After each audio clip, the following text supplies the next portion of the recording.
So RCB Hyderabad ಮೇಲೆ ಬರೀ match ಅನ್ನ ಗೆದ್ದಿಲ್ಲ, ಮ್ಯಾಚ್ ಗೆಲ್ಲೋದ್ರ ಮೂಲಕ ಒಂದು ಮೆಸೇಜ್ ಅನ್ನ ಕೊಟ್ಟಿದ್ದಾರೆ, ಒಂದು ವಾರ್ನಿಂಗ್ ಅನ್ನ ಕೊಟ್ಟಿದ್ದಾರೆ.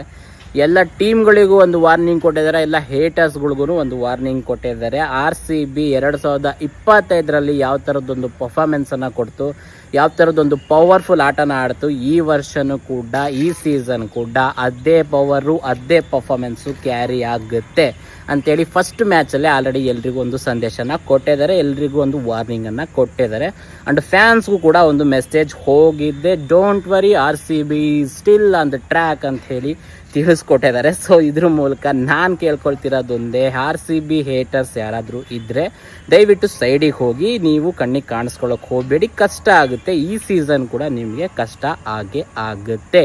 ಸೊ ಆ ಥರದ್ದೊಂದು ಮೆಸೇಜನ್ನು RCB ಟೀಮು ಆಲ್ರೆಡಿ ಫಸ್ಟ್ ಮ್ಯಾಚಲ್ಲೇ ಕೊಟ್ಟುಬಿಟ್ಟಿದೆ. ಫಸ್ಟ್ ಮ್ಯಾಚ್ ದೇವರಿಗೆಲ್ಲ ಅಭಿಮಾನಿ ದೇವರುಗಳಿಗೆ ಕೊಟ್ಟಿದ್ದಾರೆ.